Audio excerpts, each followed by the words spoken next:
Assalamualaikum, Shalom, Om Swastiastu, Namo Buddhaya, dan salam kebajikan. Perkenalkan, nama saya Yuriko Adrian Wongso dengan NPM 3021210080. Pada kesempatan kali ini, saya ingin mensosialisasikan atau mempresentasikan mengenai perizinan berusaha berbasis risiko yang berada di dalam bidang usaha rumah makan. Sebelum masuk kepada tema utama, ada baiknya kita mengetahui terlebih dahulu apa itu perizinan berusaha berbasis risiko. Perizinan berusaha berbasis risiko sendiri adalah sistem perizinan yang diberikan kepada pelaku usaha berdasarkan tingkat risiko kegiatan usahanya. Sistem ini diatur dalam Undang-Undang Nomor 6 Tahun 2023 tentang penetapan peraturan pemerintah pengganti Undang-Undang Nomor 2 Tahun 2022 tentang Cipta Kerja menjadi undang-undang. Selanjutnya ada macam-macam tingkatan risiko dalam perizinan. Yang pertama itu adalah usaha dengan tingkat risiko rendah. Di dalam usaha dengan tingkat risiko rendah ini kita hanya membutuhkan NIB atau nomor induk berusaha. Dan yang kedua ada usaha dengan tingkat risiko menengah. Dan di dalam usaha dengan tingkat risiko menengah ini kita membutuhkan NIB dan juga sertifikasi standar. Yang ketiga, ada dengan usaha dengan tingkat risiko tinggi. Dan di dalam usaha dengan tingkat risiko tinggi ini kita membutuhkan NIB dan juga izin berusaha. Dan yang penggolongan yang terakhir ini ada penggolongan khusus pada usaha tertentu dengan risiko tinggi. Di dalam khusus pada usaha tertentu dengan risiko tinggi ini kita membutuhkan sertifikasi standar dalam perizinannya. Selanjutnya, sesuai dengan lampiran 1 PP nomor 5 tahun 2021 pada sektor pariwisata, penentuan izin usaha restoran perorangan maupun badan usaha berdasarkan tingkat risiko dan peringkat skala kegiatan usaha pada kode KBLI tersebut bertumpu pada jumlah tempat duduk yang disediakan seperti sebagai berikut. Penggolongan yang pertama itu ada dari kurang dari 50 kursi atau tempat duduk ya. Dalam restoran atau izin usaha warung makan dengan jumlah tempat duduk tamu kurang dari 50 unit masuk ke dalam kegiatan usaha berisiko rendah. Sehingga perizinan berusaha yang digunakan adalah NIB. Selain itu, perlu dicermati bahwa restoran dengan jumlah tempat duduk tamu kurang dari 50 unit hanya bisa dijalankan oleh usaha mikro dan kecil saja. Selanjutnya ada penggolongan yang 50 hingga 100 tempat duduk. Restoran atau ruang atau warung makan yang memiliki jumlah tempat duduk tamu 50 hingga 100 unit, tingkat risikonya adalah menengah rendah. Sehingga perizinan berusaha yang digunakan adalah NIB dan juga sertifikat standar berupa pernyataan untuk memenuhi standar usahanya. Dan yang ketiga ada dari 100 hingga 200.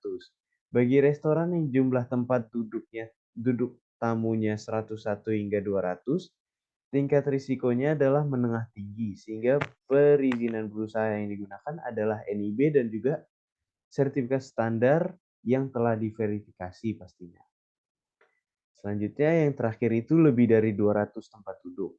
Restoran atau warung makan dengan jumlah tempat duduk lebih dari 200 unit, tingkat risikonya adalah tinggi, sehingga perizinan berusaha yang digunakan NIB ada sertifikat standar yang telah diverifikasi dan juga izin.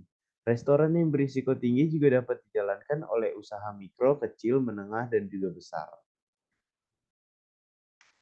Selanjutnya, berdasarkan uraian di atas, dapat dianalisis risiko usaha rumah makan itu dapat diklasifikasi sebagai usaha dengan risiko rendah terhadap kesehatan, keselamatan, dan juga lingkungan. Dengan begitu, apabila pemilik rumah makan sudah mengantungi NIB, maka usahanya sudah dapat dijalankan. Sementara itu, usaha tersebut juga diwajibkan mempunyai sertifikasi halal, seperti yang telah diatur dalam Permenak Nomor 20 Tahun 2021 tentang sertifikasi halal bagi pelaku usaha mikro dan kecil. Berikut ini adalah contoh NIB yang dibutuhkan oleh pelaku usaha mikro dan kecil yang memiliki risiko rendah sebagaimana dimaksud pada pasal 43 ayat 3, berlaku juga sebagai identitas serta legalitas dalam menjalankan kegiatan berusaha.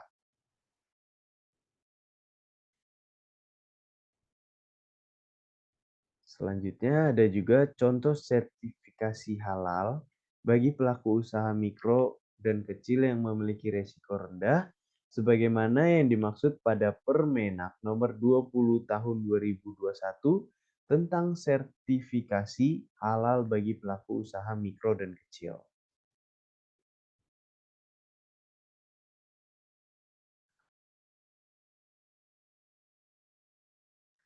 Berikut ini adalah hal-hal yang perlu dicermati dalam melakukan eee, pembuatan perizinan. Yang pertama itu ada kepemilikan nomor induk berusaha.